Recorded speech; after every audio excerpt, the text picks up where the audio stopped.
Hydel field hostel में ये बिजली महापंचायत हुई है, जिसमें बिडिंग प्रक्रिया होते ही अनिश्चितकालीन आंदोलन का ऐलान किया गया है। आपको बता दें कि बिजली के निजीकरण को लेकर ये आंदोलन चल रहा है, प्रदर्शन किया जा रहा है। पूर्वांचल दक्षिणांचल के निजीकरण के फैसले का विरोध इन तमाम कर्मचारियों के द्वारा किया जा रहा है। कर्मचारी नारा लगाते हुए नजर आ रहे हैं, कह रहे हैं ना बटेंगे ना बिकेंगे। प्रदेश के सभी जिलों में पंचायत का फैसला लिया गया है और सभी श्रम संघों के ने निजीकरण के फैसले का विरोध किया है। तस्वीरें आप देखिए, बिजली पंचायत में करो या मरो की लड़ाई का भी ऐलान किया गया। सीधे तौर पे सरकार के खिलाफ के दाम अरबों खरबों रुपए की परिसंपत्तियां ऊर्जा मंत्री और पावर कॉर्पोरेशन के चेयरमैन कारपोरेट घरानों को बेच देना चाहते हैं। उसका गुस्सा है बिजली कर्मचारियों में, उपभोक्ताओं में, और इतनी बड़ी संख्या में सब उमड़ रहे हैं। एक ही डिमांड है, बिजली का निजीकरण वापस लो। ना कर्मचारियों के हित में है, ना कंज्यूमर के हित में। बिजली का निजीकरण वापस। सरकार से कोई मीटिंग हमारी नहीं हुई है और किसी यूनियन ने, किसी उपभोक्ता संगठन ने निजीकरण का समर्थन नहीं किया है। ऊर्जा मंत्री झूठ बोल रहा है। देखिए, जहाँ तक सवाल है, पूरे उत्तर प्रदेश के चाहे उपभोक्ता हो, कर्मचारी हो, सभी एक मंच पे है और सभी की एक ही मांग है कि जो निजीकरण का प्रस्ताव है सरकार उसको निरस्त करे। और हमें अपने प्रदेश के माननीय मुख्यमंत्री जी में पूरा भरोसा है और उम्मीद है कि जो ऊर्जा मंत्री को कुछ लोग नौकरशाह गुमराह कर रहे हैं, ये स्थिति पैदा हुई है और आने वाले समय में जल्दी ये फैसला वापस होगा। और सभी लोग एक मंच पर आकर ये संदेश दे रहे हैं कि निजीकरण ना उपभोक्ता के हित में, ना कार्मिक के हित में, ना किसान के हित में, ना रोजगार के हित में। लेकिन निजीकरण से यहाँ कार्मिकों का नुकसान होगा, वहीं उपभोक्ताओं की बिजली दर बढ़ जाएगी, 10 रुपया 12 रुपया बिजली दर हो जाएगी, लालटेन युग में लोग पहुंच जाएगा। तो निश्चित तौर पर इसका विरोध इसलिए किया जा रहा है और सभी इसलिए एक मंच पर आए हुए हैं।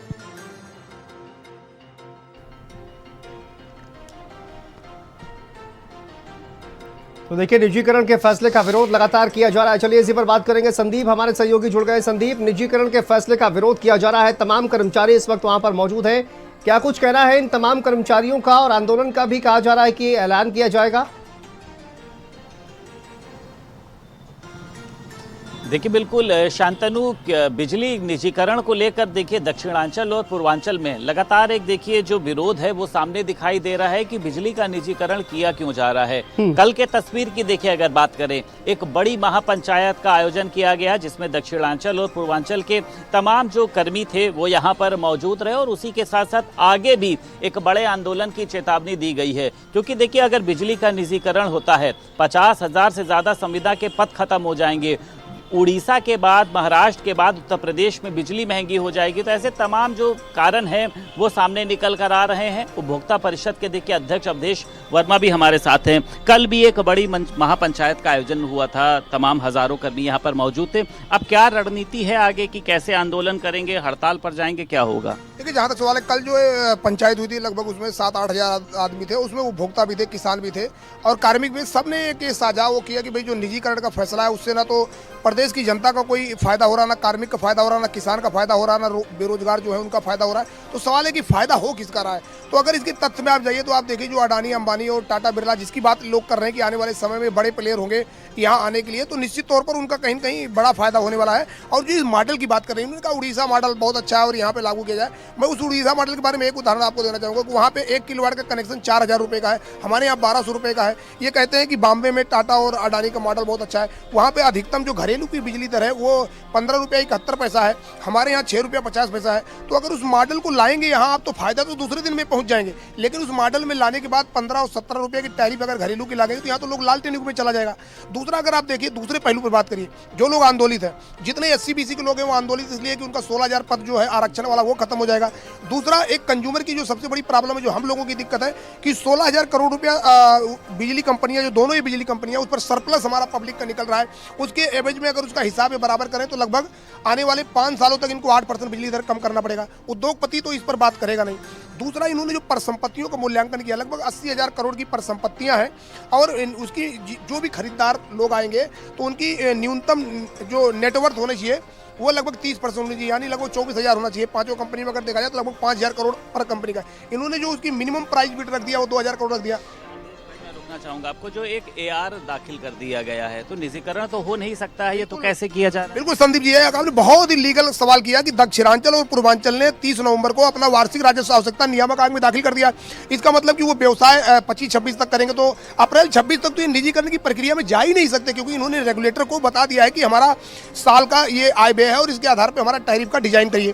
तो वो भी एक लीगल पहलू बन रहा है। तो इस प्रकार से जल्दबाजी में ये लोग क्यों निर्णय ले रहे हैं, ये समझ में नहीं आ रहा है। शायद कल तो हुई थी, अब सब लोग क्या है, आगे की आपकी रणनीति क्या होगी? हड़ताल करेंगे, आंदोलन करेंगे? क्योंकि ये तो कहा जा रहा है कि हड़ताल शायद नहीं करेंगे, सिर्फ आंदोलन ही करेंगे। बीच में काली पट्टियां भी बांध के काम किया गया, रुक क्यों गए, आज क्यों खत्म हो गया? नहीं, ऐसा नहीं, बिल्कुल नहीं। आग देखो, कल की जो आपने देखा होगा, आग कोई भी अपना विभाग बिकना नहीं देना चाहिए, लेकिन मैं अभी कोई भी ऐसी परिपाटी लोग की पब्लिक को कोई दिक्कत आए, हड़ताल की बात आएगी, इसकी बात आएगी, हड़ताल की बात इसलिए नहीं हो रही भाई पब्लिक को हम दिक्कत में नहीं डालना चाहते। पब्लिक भी हमारे साथ है, पब्लिक पूरी तरीके से, बिजली कार्मिक, पब्लिक, किसान सब एक साथ है। तो ऐसा कोई हम लोग रणनीति निकाल रहे, और हम लोगों को अपने मुख्यमंत्री जी पर भरोसा है कि माननीय मुख्यमंत्री जी अभी बहुत जल्दी इसको जब संज्ञान लेंगे, जब देखेंगे कि इसके जो खुलासे हुए हैं, जो इसके आंकड़ों के खुलासे हुए, जो इसमें टेंडर की प्रक्रिया अपनाई जा रही थी, एटीएनसी लॉस भारत सरकार ने 18.97 तय किया, इन्होंने 50% एटीएनसी लॉस पर जो प्राइवेट प्लेयर उनको देने की साजिश किया, और बहुत ऐसे खुलासे हुए।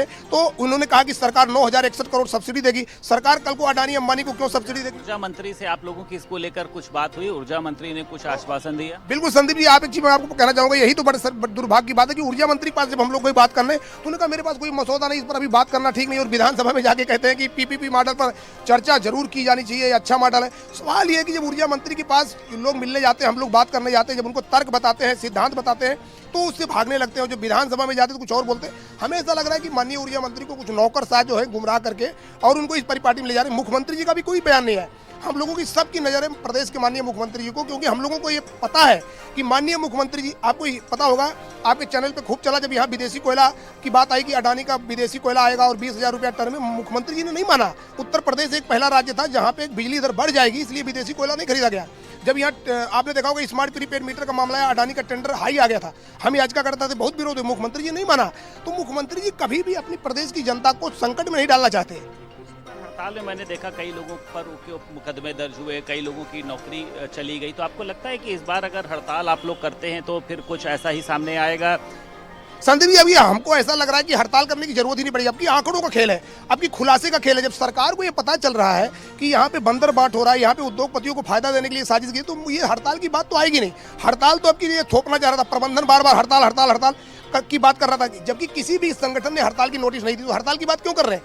हम तो संवैधानिक तरीके से 5 बजे के बाद आंदोलन होता है। आज की डेट में आप देखिए, सभी कार्मिक अपना आंदोलन 5 बजे, 5:15 बजे के बाद करते हैं, जिससे कार्यालय, अभी आपने देखा होगा, करो या मरो की स्थिति अब लगातार चल रही है। आप लोगों ने कहा है कि या तो हो जाए, डू एंड डाई की स्थिति चल रही है। डू एंड डाई की सवाल ये, किसी के मकान पर आप कब्जा कर लो, वही के मकान से उसको घर से बाहर कर दो, उसके पास क्या बचेगा? ठीक है, जब उसका मकान ही छिल जाएगा। तो इसलिए करो मरो की बात आ रही है कि आप, लेकिन हम लोगों को अभी अपने प्रदेश के मुख्यमंत्री जी पर पूरा भरोसा है कि जो आंकड़े, जो तथ्य हम लोग रख रहे हैं, बहुत शुक्रिया। फिलहाल मीडिया के माध्यम से बातचीत करने के लिए। संदीप, देखिए लगातार बिजली कर्मियों का हल्ला बोल जारी है और महापंचायत का ऐलान किया गया, इसमें करो या मरो का ऐलान किया गया है। फिलहाल अब देखना ये होगा कि इनकी मांगे को लेकर क्या बातचीत आगे बढ़ती है। चलिए आगे बढ़ते हैं। एक और बड़ी खबर आपको बता दें पीलीभीत से, जहां पर 3 खालिस्तानी आतंकी एनकाउंटर में ढेर